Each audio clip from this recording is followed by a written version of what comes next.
Hey, hi, hello. Welcome to Diana Emerson. Today we're listening to Killer Cases, and this is A Mother's Tears. The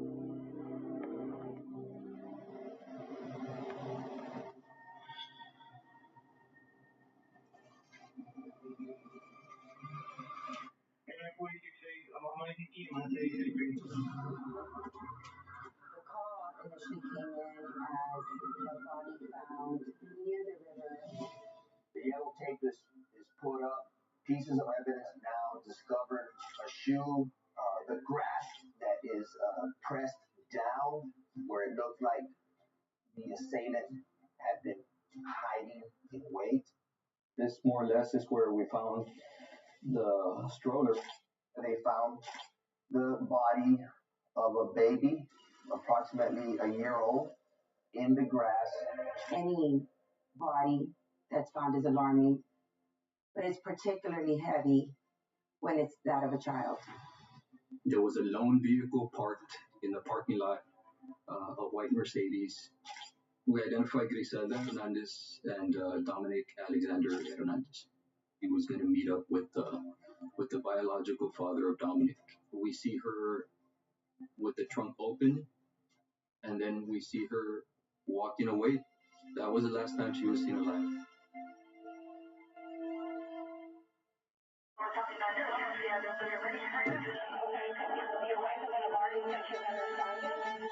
This is what he's going to tell you about the situation. Can I grab the gun? You know, the first place to put a body. No, sir. The only thing they could do was kill us. You want to say anything? We, the jury, to find the defendant.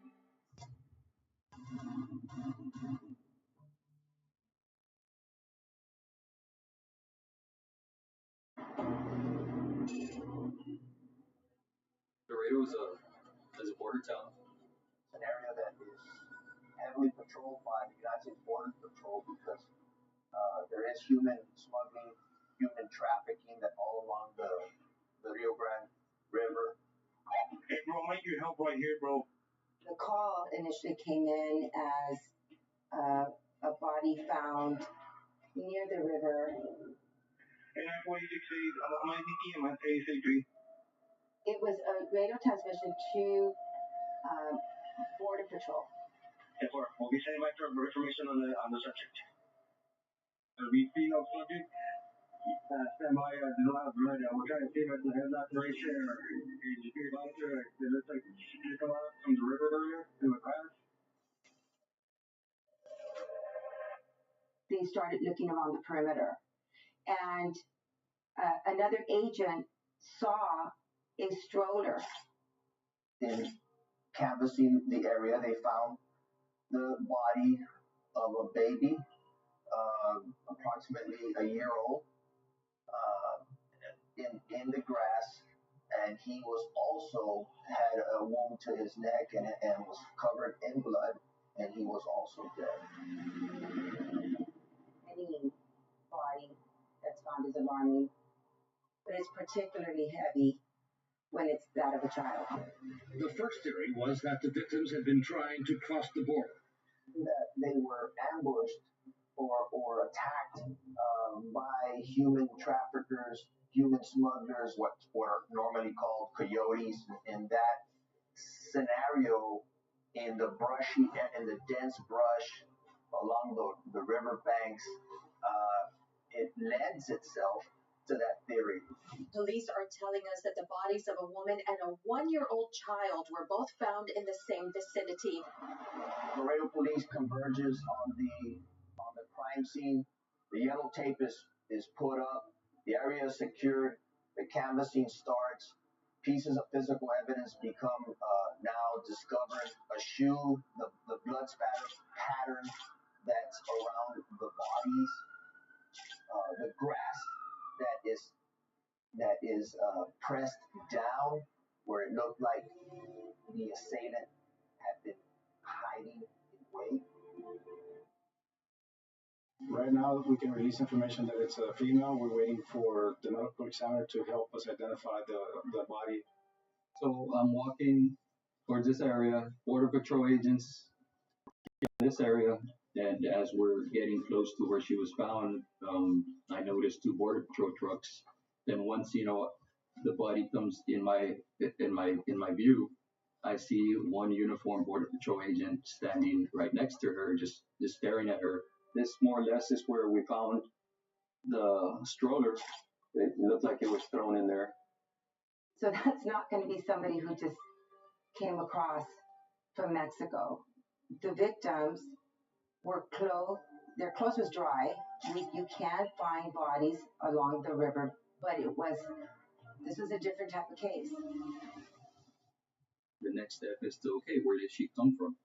Where did the victims come from? Where did they enter from? There was a lone vehicle parked in the parking lot, a white Mercedes. And surveillance video showed the Mercedes pulling into the parking lot. And there is a blurry frame of what appears to be the mother pushing her baby in the stroller down to the park. That was the last time she was seen alive. We ran the license plates. We got the return. Our investigators headed straight over there. We identified Griselda Hernandez and Dominic Alexander Hernandez. The car belonged to Griselda's sister. The sister was saying that Griselda had asked to borrow her car because she was going to meet up with the biological father of Dominic. Griselda already had another son, and then when she became pregnant with Dominic, she wanted to improve her ability to take care of her children. Griselda had just filed papers with the Texas Attorney General to get child support for Dominic from the father. The day of the murder, one of Griselda's friends said, "Why don't you just leave him with me and you can go meet with him?" She says, "No, he wants to meet him. He wants me to take him." The sister described him as a border patrol agent. She said she was going to meet up with him. The victim, Griselda Hernandez, she's left this morning and she hasn't answered for the last 4 hours. The investigator thought that this information needed to go out, as quick as possible, so he opted to use the radio. She was supposed to be baby daddy or the ex, Anthony Burgos, who's a border patrol agent. If you hear the audio transmission, I think you could hear it in my voice. The excitement, the shock. Who was she going to meet with? The ex-husband, who's a border patrolman by the name of Anthony Burgos. Ronald Anthony Burgos was the border patrol agent who first discovered the body and called it in. And right away, I'm telling everybody, does anybody have visual on Ronald Anthony Burgos? Hey, he's the guy that found the body. He's the border patrol agent that found the body. Does anybody have visual on him? She hasn't answered, so if anyone could just get a visual on him. He's here by the vehicle. That was that old blank moment when they realized that the suspect is a law enforcement officer. He has a gun with him. He has a weapon. They, I think, surprised Burgos Aviles there and approached him, put their hands on him, disarmed him, and he peacefully complied, acting surprised as to what was going on, and he was placed in a patrol car. No, with this guy, what are you coming in here for? We're going to take you in just right now because you met. We're going to talk to your supervisor first. He's offended by the actions of law enforcement, putting him into custody. He's using words of "this is embarrassing," humiliating, things of that nature. So for the embarrassment that I'm going through right now, can you please tell me why am I here? You know why, because I asked you these questions, and then this girl's supposed to come over here to meet her ex, the VP, your VP, last name Burgos, first name Anthony. You have common sense, So I have to do it. We have to do it. Take you in. What kind of company be waiting too long to talk to you? No, I understand that, but I won't. You sure we're gonna go talk to you right now? That's it. You don't take me where? To the police department. Yeah. We have the video when he's placed in the squad car, and you see his demeanor You see him talking to himself. You see him wiping his arms. He's still trying to deny and act surprised as to what's going on. Hey, brother, what you on the last name? Your last name, your other one. Aviles. Yes. We got him here in the unit already. Kept saying this is embarrassing. That's not the emotion that you think is going to be shown when you discovered a mom and a child. You know what happened, right? Yeah, I know what happened. They went to the station. Exactly. So he said that somebody said my name, right? Yeah. And somebody accused me. No. Not accused me. That's why they put me on. Nobody knows. Only officers know at this point. So I told my aunt, I wanted to know if that's where we're going or we're going to take the straight. The station first. Well, just so you know, I'll take this off. My shirt is up. Yes. His concern was not just these dead people. His concern was he didn't want anyone to see him in his uniform. Or if you want, you can take it off for me. Put it in the front, it makes you feel better. Well, there's no way in hell. There's no way in hell, man. I'll come up here and take an embarrassing picture with some dog to wear my uniform. It was very apparent, very early on, that his concern was himself.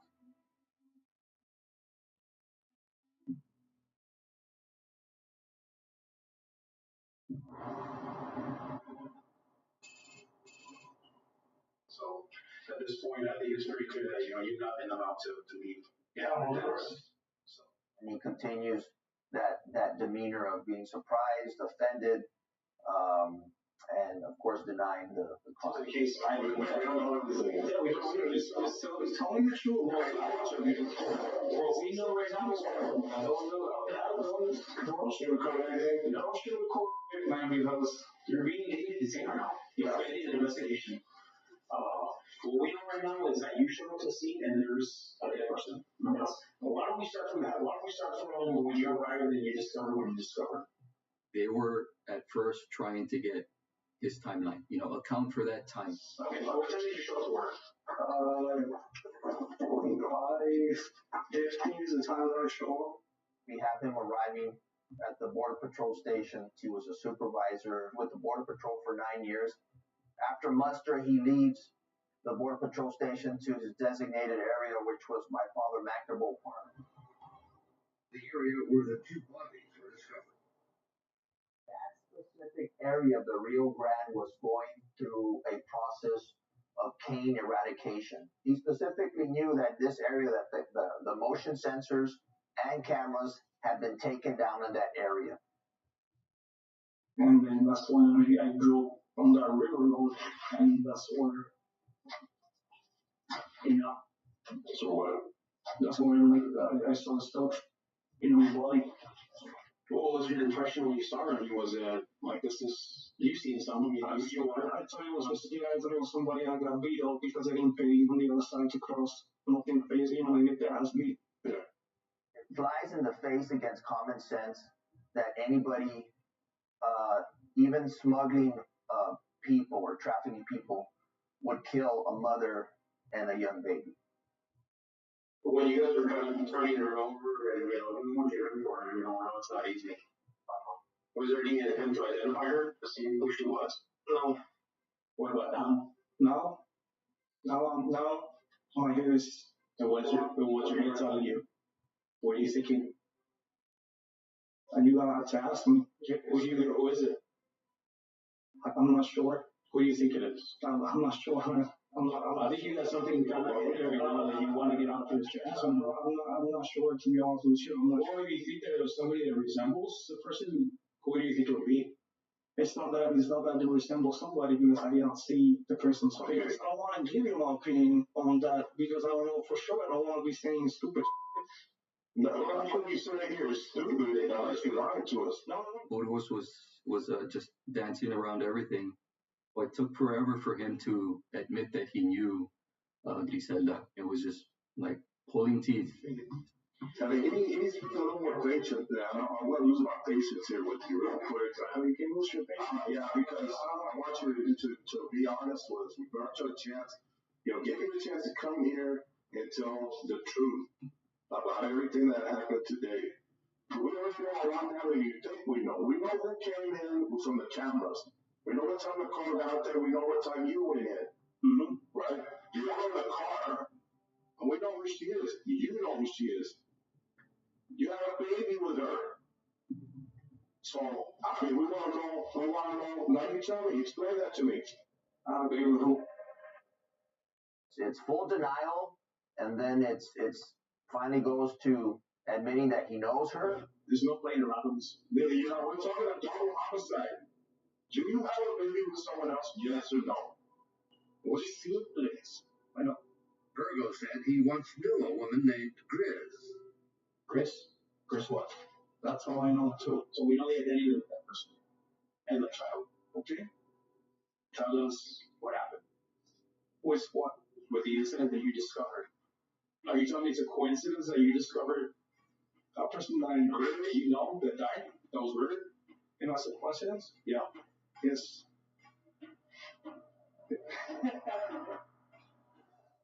He's going with that he just came upon this body. Little by little, the detectives strategically and slowly begin to let him know the information that they know. Right. You're the one that's not telling us the truth. What do you think? You think that all of this stuff is coincidence, right? They were trying to be responsible for the water. I was supposed to be no one. Even if you start thinking of this little being, if you think I'm guilty, then why are you talking to me then? Because you want to give me an opportunity to talk. I'm not giving you then because you're not going to be just that's all you're going to do with you. You got some of the boys. Shut up. You guys are pissing me off.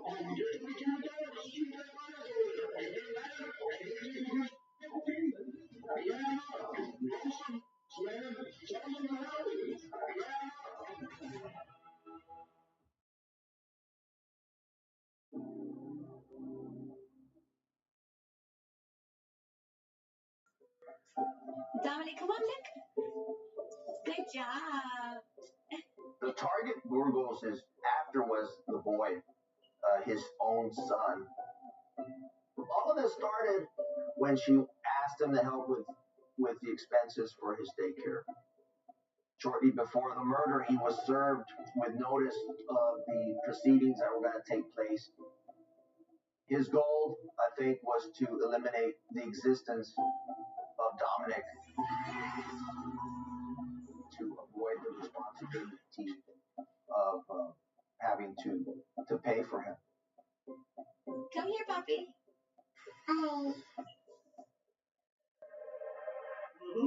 Out of nowhere, Grizz is saying, hey man, you got a baby, brother. You got a baby. No, so either you got to pay child support, as long as you got to have and take care of it. Nope, it wasn't ever like that. It wasn't ever like that. I don't see any other scenario. There was a turning point where he says, She was going to go through the process to verify if it was mine. so the investigators just said, wait a minute, you knew about this? She told you were going to go through the process? No, that's what was my plan. Well, you just said you guys were going to go through the process to verify. I'm sorry, no, I shouldn't say you guys. No, you said it. I'm sorry, I take it back. This relationship that Griselda had with Ronald Anthony Burgos Aviles was a secret relationship. He was married to a customs agent, and they had two young boys. Did you tell your wife, maybe, does she know that you possibly have a son with him? I was waiting until it was, I guess, your number before I said. Okay, so she doesn't know. She doesn't know. It wasn't much of a mystery to the wife that Ronald used to run around on her. He was young, he was good looking, he made good money. I don't think that he would have gone to this great length and extent to hide a child. How is your wife going to say, oh my God, my father or my children comes along? I don't know, because the other one, man, no, from this day on, everybody's gonna look at me like if I did something when I really didn't. That's what's pissing me off, you know. When detectives pulled surveillance camera videos from across the city of Laredo, they discovered that Burgos had actually driven home before he called in the discovery of the bodies. We had 2 different camera angles, and one of them luckily captured just a very small section of his leg where you could see that he was not wearing his uniform that he had been wearing at muster that morning. So we captured him traveling back to the area where Griselda was located, and maybe minutes later he's calling it on the radio that he discovered the body. The fact that he went home at all, it indicated he needed to go home to clean up. What's the explanation for that? What was the rush? We had a huge team of investigators. We already have all the video that do everything. Okay, who's coming out? I've been cooperating with you guys, but I understand where you guys are coming from. I ain't do shit, man. I know crazy. I ain't do shit. I have nothing wrong against this shit. And while he's being interviewed, we had so much circumstantial evidence.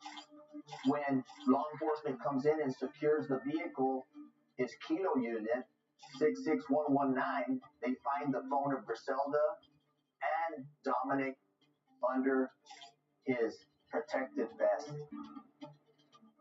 In the interview, he mentioned that he saw phones by the body, but he never mentioned that he put him in his unit.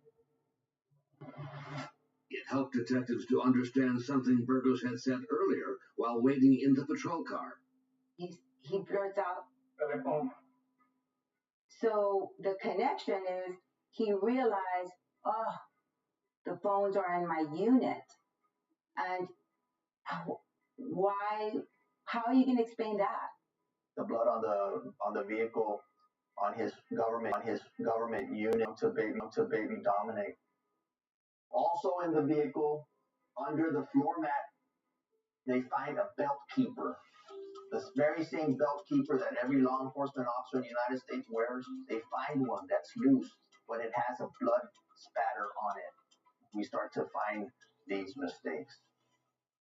If you see the interview, you hear their phones, blaring up with, text message notifications.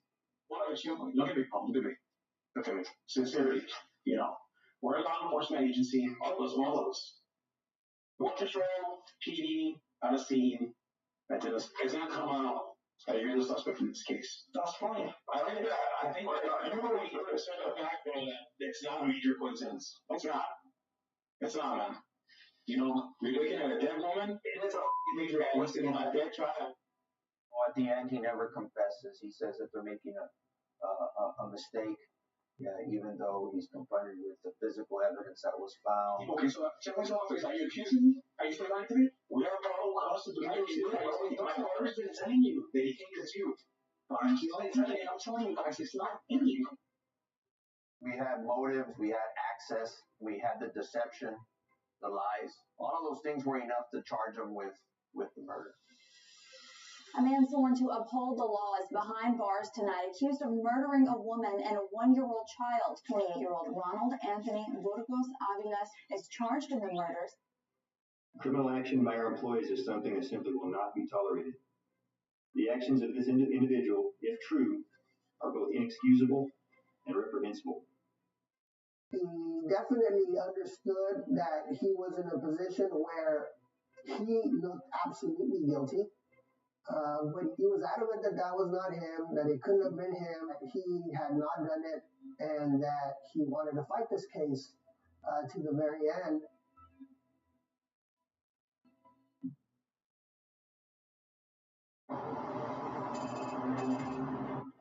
We have a brand new trial for you this week out of Laredo, Texas. A Border Patrol officer there faces the death penalty for charges connected to the deaths of his alleged mistress and their 20-month-old son.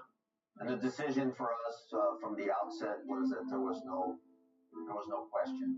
We were going to go for the death penalty. Mr. Burgos pleads not guilty, Your Honor. Thank you. Commissioner, you may proceed with guilty statements. Thank please the court. This is a case about a danger within. A danger within a family, a danger within law enforcement, a danger within society law. April the 9th of 2018 is the day that he's going to carry out a sinister plan. The evidence will show that she invites a young woman, a secret lover, and a child that they had together to the park. What she doesn't know is that Ronald Anthony Burgos Aviles is lying in wait. The evidence will show that baby Dominic was being hunted, but not by a creature, not by an animal, but by his own father. The man sitting here today, supervising Border Patrol Agent Ronald Anthony Burgos Aviles. All of the evidence will show that this man used his skill, used his expertise, used his job, used his equipment, used extreme violence, and used deception to kill two innocent people.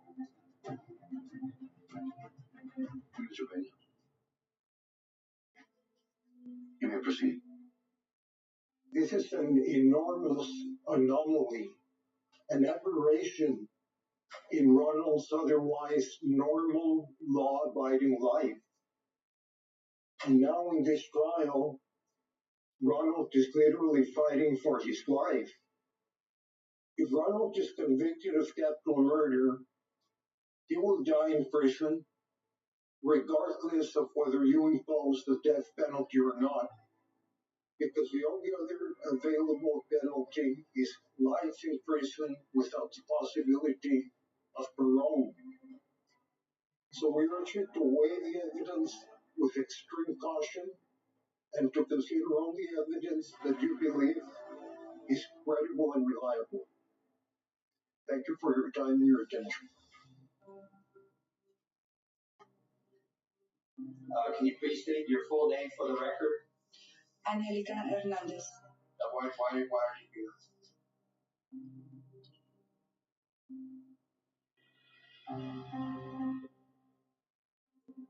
For the murder of my sister Griselda Hernandez and my nephew Dominic Hernandez.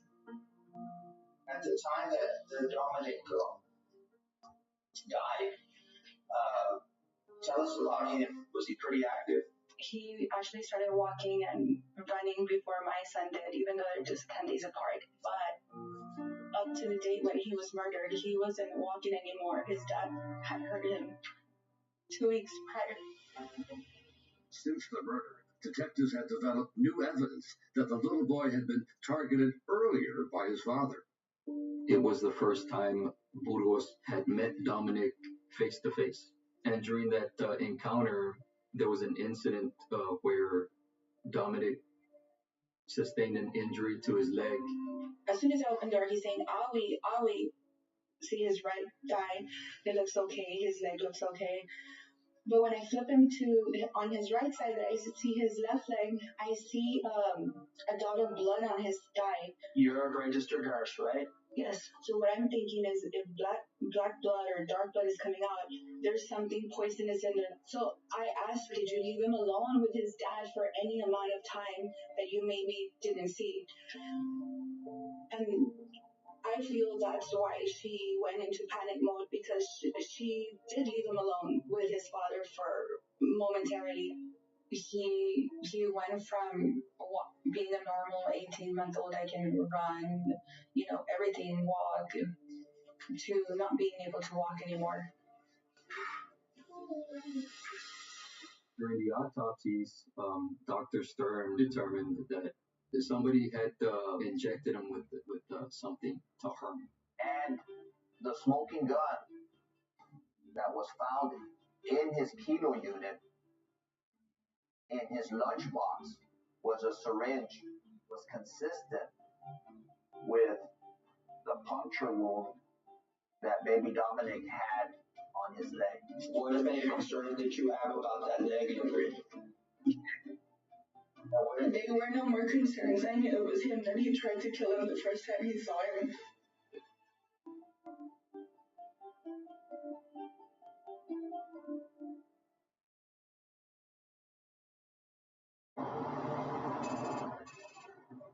We got national attention because it was Border Patrol, how he take advantage of his uniform to commit the crimes. Not in a million years did I think another law enforcement officer would do this, especially under the color of law. I mean, he was on duty at the time that it happened. The comments on this individual were extremely hateful. People are almost happy to see a law enforcement agent be caught doing something wrong. Ms. Johnny's your next witness, sir. Francisco Lara, United States Border Patrol. And Burgos Avila's former Border Patrol colleagues had no trouble testifying against him. He was my supervisor in that particular day. But Lara testified his supervisor seemed to violate the basic rules of preserving evidence. So at that moment, Mr. Burgos is like, cuts in front of me. He's like, let's find out. He grabs her from the bicep area, grabs her from the hip area, picks her up, looks at her, puts her back down. He does that, and my eyes were wide open. I was like, what is going on? And any time that you're there with Supervisor or Agent Burgos, does he indicate that he knows this person? Not once. Now the detective comes out of my eye. I tell him, sir, we just heard a rumor that the dead woman is Burgos and side chick. The detective says, side chick, that's his baby mama. And there's a possibility the dead boy is his son. That's when everything just, I broke down as a word. Everything just, I felt like there's a weight on my shoulder and I started crying. Because I am thinking,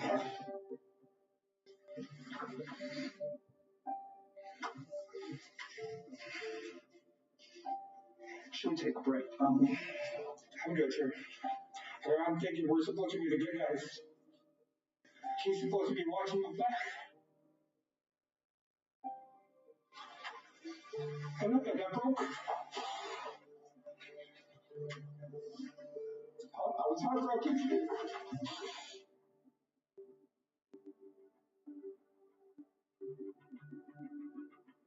Virgo Avila elected not to testify in his own defense.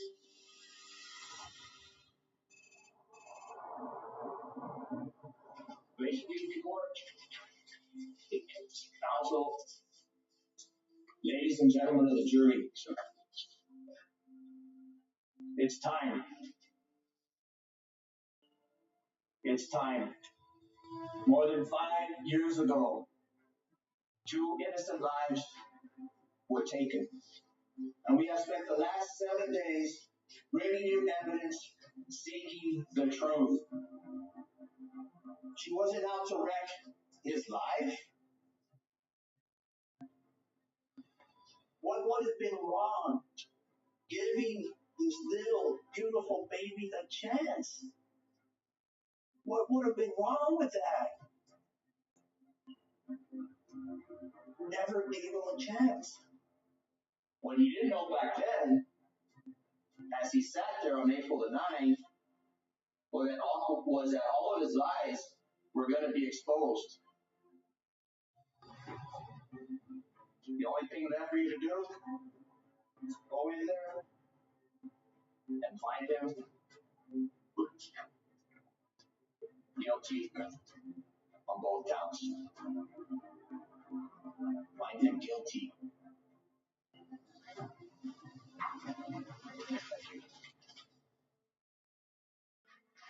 Thank you. Your Honor, counsel, members of the jury, when you make an argument that is based on anger, on emotion, approaches to basic the mentality of a benchmark. And that's the last thing that we need in a case in which the state is seeking against the defendant. We have to be thinking about if this is a conviction, how can we mitigate the punishment so that the individual gets life instead of death? Maybe you was going to be what you said at that point. But can you really conclude from that you killed her? That's a huge jump in logic to make. So, above all, ladies and gentlemen, remember to rely on logic, reason, and cool reflection, and set aside the lynch mentality that the state wants you to go into the jury room and deliberate. It has no place there. Thank you.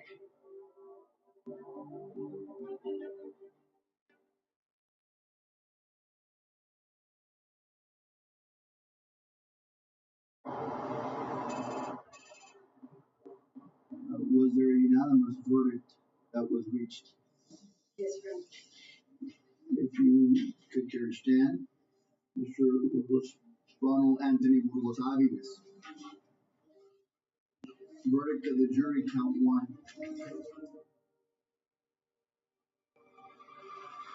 Guilty of the offense of capital murder. Verdict of the jury, count two. Guilty of the offense of capital murder. Both the prosecution and the defense had built their cases in anticipation of a guilty verdict, knowing the jury would also decide the punishment. The real challenge was trying to get the death penalty over life without parole. The victims' families wanted the death penalty. We fought tooth and nail to get them that punishment. Good morning, ladies and gentlemen of the jury. We are about to start the second phase of this trial. The evidence supports that Ronald Anthony Burgos Aviles is a danger. A danger to a family, a danger to law enforcement, a danger to society.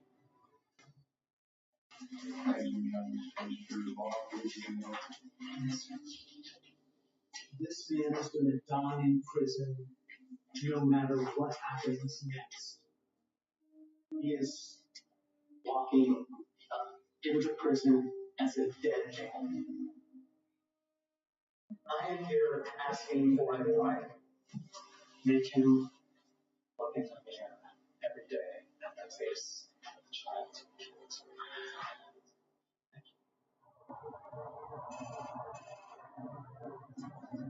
How old would your sister be today if she was still alive? To me, she's always 27. What about Dominic? How old would he be today?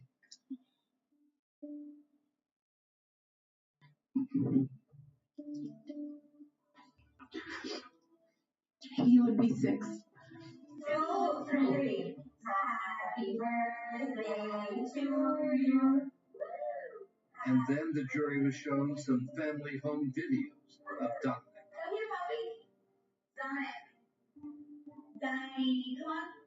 Donnie, come on, Good job. Okay, now going to April the 9th, the day that your sister was murdered. Do you remember that day? Yes.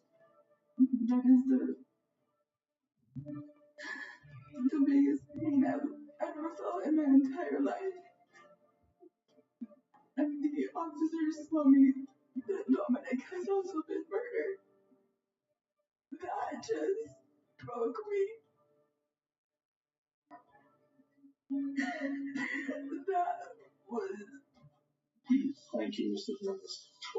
Thank you. No further questions. Thank you. Any questions? Ms. Hernandez, again, I'm so sorry. I'm not going to ask you any questions this time.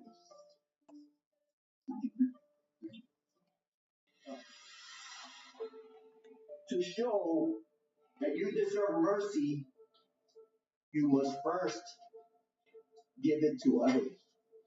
What mercy? What mercy did he give to these people? To these innocent people? Stay focused. Thank you. Ronald has a lot to repent for. Terrible, terrible sins. That's obvious. He's murdered 2 people. But I'm asking you to condemn the sin and not the man.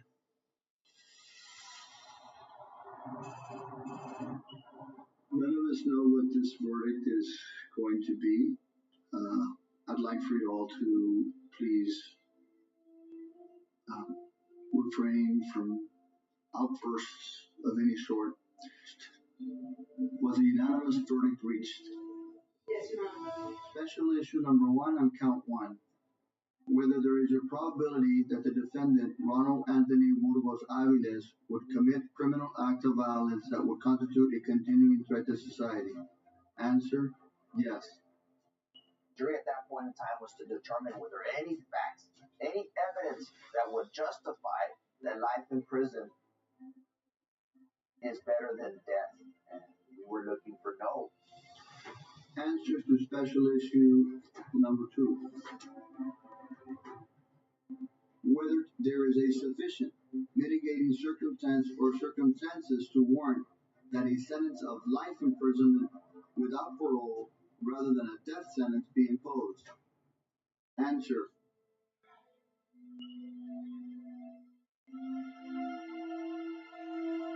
Yes. No death penalty. Life without parole. They may have felt that they gave him the more severe punishment. So oftentimes, people believe that the death penalty is a easier punishment than life without parole. So